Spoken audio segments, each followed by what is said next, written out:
स्वागत है दोस्तों हमारे YouTube channel Nilesh Singh education पर। आज मैं आपको बताऊंगा कक्षा 12 के पहले पाठ वासुदेव शरण अग्रवाल जी का जीवन परिचय और इसके साथ ये भी कि किस प्रकार से जीवन परिचय लिखा जाता है। ऐसी कौन सी ट्रिक है जिसमें जीवन परिचय लिखने पर उसमें अच्छे से अच्छे नंबर आ सकते हैं।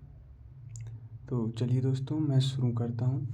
पहले तो मैं आपको बताना चाहूँगा कि जब भी आप जीवन परिचय लिखें किसी का भी, तो एक बॉक्स बनाकर उसमें उस लेखक का शॉर्ट जीवन परिचय पहले ही दे दें। इसके बाद पूरी अपनी थ्योरी लिखें। इससे जो एग्जामिनर होगा उस पर ये इफ़ेक्ट पड़ेगा कि वो सबसे पहले इस बॉक्स को देखेगा और आपकी जो आपने तिथि डाली है या डेट डाली है उस पर फोकस करेगा और देखेगा। अगर सही है तो फिर वो आपकी इस पर ज़्यादा ध्यान ना देकर इसको देखकर आपको और आपकी हैंड राइटिंग को देखकर अधिक से अधिक नंबर देगा।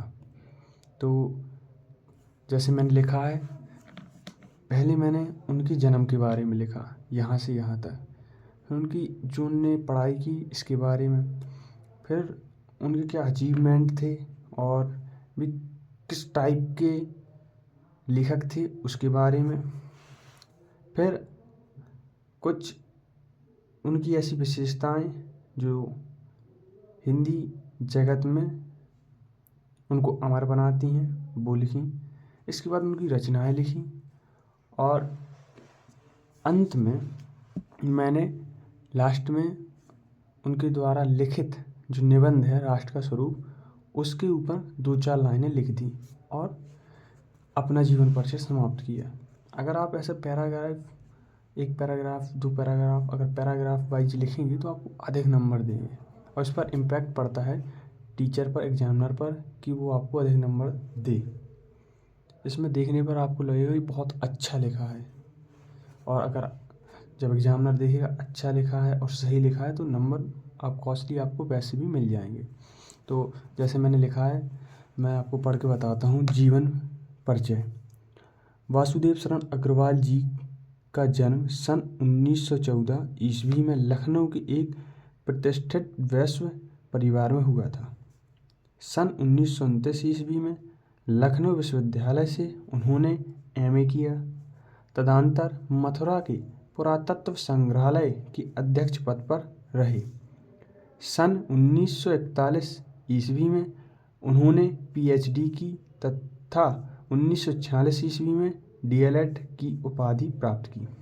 इसके बाद मैंने अपना पैराग्राफ चेंज कर दिया और जो मैंने इसमें लिखा है बस उसी से यहाँ पे भी अपने बॉक्स में वही मेंशन किया है। जैसे जन्म, उनकी मृत्यु और उनका जन्म स्थान, उपाधि और कुछ एक विशेषता जो उनको साहित्य की ओर अपनी पकड़ बनाने के लिए दिखाती है।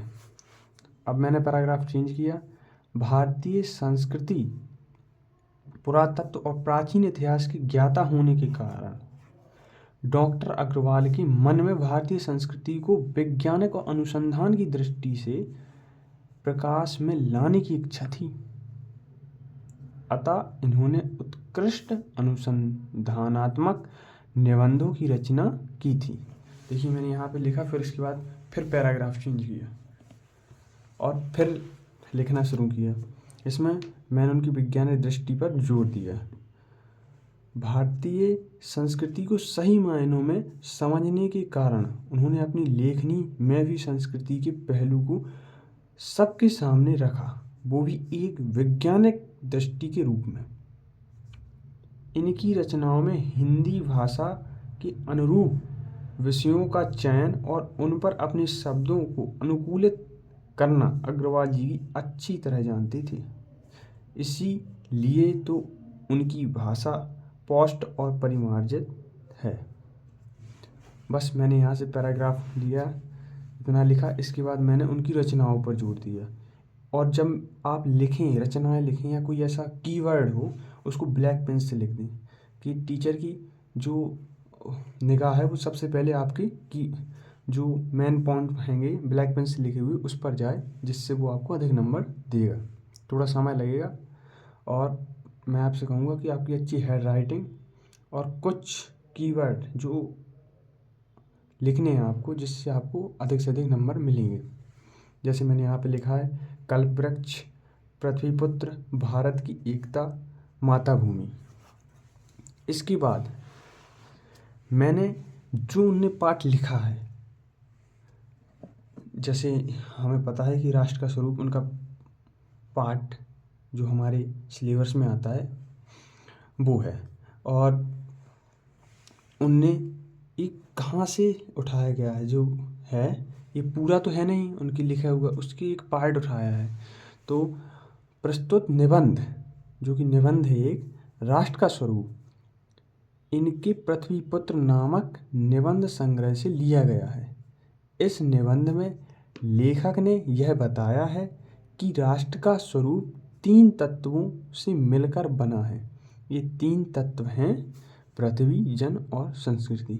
और इसके आगे अगर आप बताना चाहते हैं तो अपने हिसाब से भी बता सकते हैं कि पृथ्वी के लिए उन्होंने क्या बताया, जन के क्या कर्तव्य हैं और किस प्रकार से वो अपने कर्तव्यों के पथ पर चलकर और अपनी संस्कृति के बल पर एक राष्ट्र का निर्माण करता है। राष्ट्र का निर्माण इन 3 कारकों पर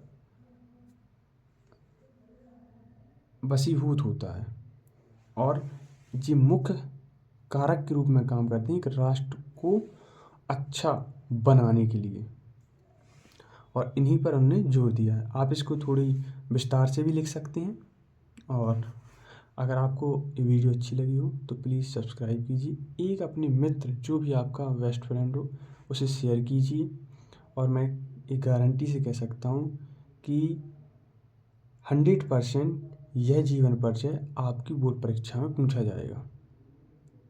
और आप एक बार अच्छे से फिर से देख लें कि मैंने किस प्रकार से लिखा है, और फिर आप समझें कि आपको वहाँ पे जाके बोर्ड परीक्षा में कैसा लिखना है। और ये वीडियो प्लीज़ एक फ्रेंड को ज़रूर शेयर करें और सब्सक्राइब कर दें। धन्यवाद।